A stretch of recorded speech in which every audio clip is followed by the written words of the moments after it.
Disney Storybook Countdown Advent Calendar, Countdown to Christmas, 24 Festive Books. Now we are on day 15. We're one away from meeting tonight's goal, and that'll put us right back on track. So let's hit day 15, shall we? Disney Pixar Finding Nemo. Marlin does not trust the sea and would rather stay at home in his reef. But when his son Nemo is kidnapped by a diver, he has to search the entire ocean to find him. Autumn Publishing, Disney 2024, Disney Pixar.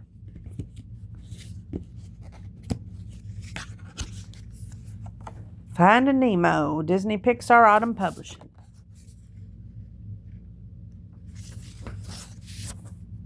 Marlin was a clownfish who had lost his wife and more than 400 eggs in a ruthless barracuda attack. Only one baby had survived, but he had one damaged fin. "I promise I'll never let anything happen to you, Nemo," said Marlin. After Nemo was born, Marlin was very protective of him. But on his first day of school, Nemo was ready for adventure. Wake up, come on," Nemo exclaimed, swimming circles around his sleeping father. Before they set off for school, Marlin asked sternly, "What's the one thing we have to remember about the ocean?" "It's not safe," Nemo sighed.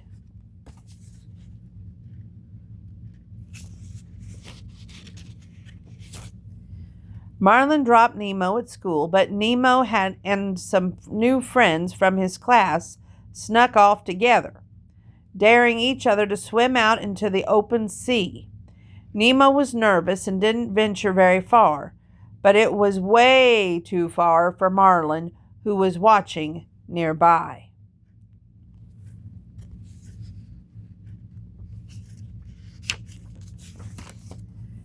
"You think you can do these things, but you just can't," Marlin shouted. Nemo wanted to prove his dad wrong. He swam to a boat and hit it with his fin. Suddenly a diver appeared. In a flash, the diver had scooped Nemo up in a net. Marlin raced to the surface, but the diver had sped away. There was nothing he could do to save his precious son. Their boat raced off so quickly that a diver's mask fell overboard.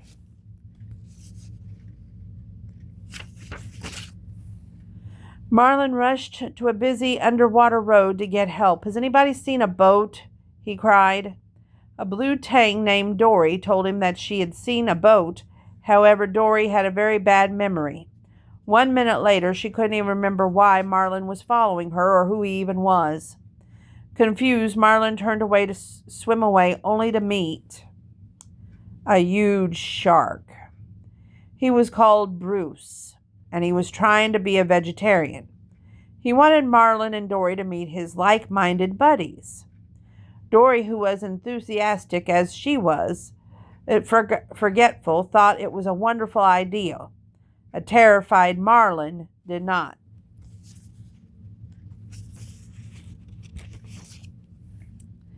The self-help sharks held their meetings in a wreckage submarine.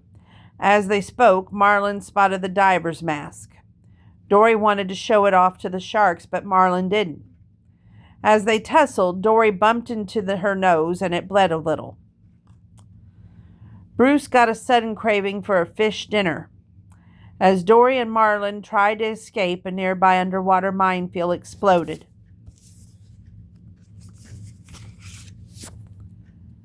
Meanwhile, Nemo found himself in a Dennis fish tank in Sydney.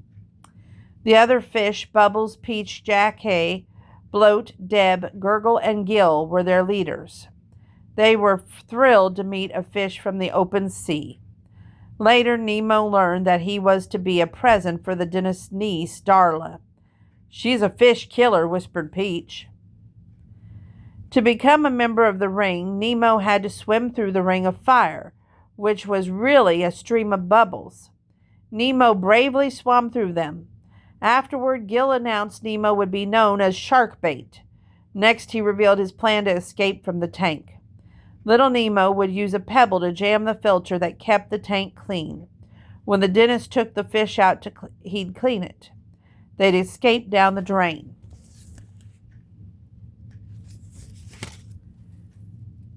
Back in the ocean, Dory had dropped the mask into the deep trench.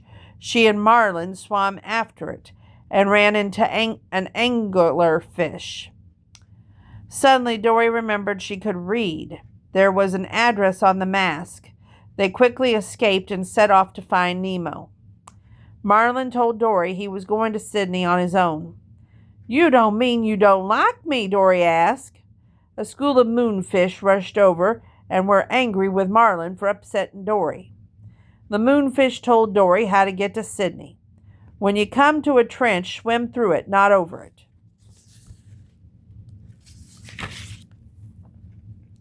When they finally got to the trench, however, Marlin insisted that swimming over it would be much safer. Soon they were surrounded by stinging jellyfish. Dory thought it was fun to bounce on top of them. They found a safe way through, but they were tired and had been stung a lot. They needed help. Some sea turtles rescued Marlin and Dory. The jellyfish stings had left the two fish in bad shape. "Taking on the jellies. Awesome," exclaimed Crush, a surfer turtle. Marlin watched as Crush encouraged his children to be adventurous. He thought it taught them important lessons. Watching Crush's kids made Marlin wonder if he had been too protective of Nemo.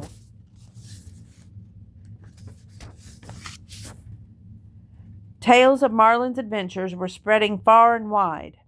Nigel, a friendly pelican who knew the tank gang, eventually heard the stories and rushed to tell Nemo the incredible news. Nemo was amazed. He had always thought his dad was a bit of a scaredy fish. The thought that he was battling his way to Sydney filled the little fish with pride. Inspired by his dad's bravery, Nemo was determined to escape. To his friend's horror, Nemo darted into the filter and successfully jammed it. Everyone cheered. The tank water was soon slimy and green. The dentist was going to have to clean the tank before Darla arrived.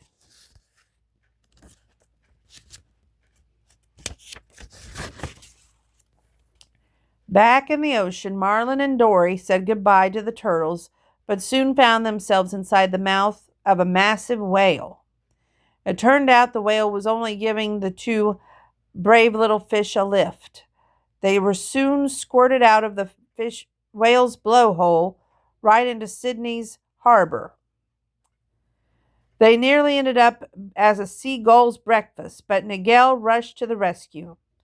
The pelican snatched them up, filled his beak with some water, and took off. The hungry seagulls followed, but Nigel played a trick on them, and the seagulls flew right into a boat's sail. Inside, the dentist had cleaned the tank water with a new automated cleaner. While the fish were still in the tank, the escape plan was ruined.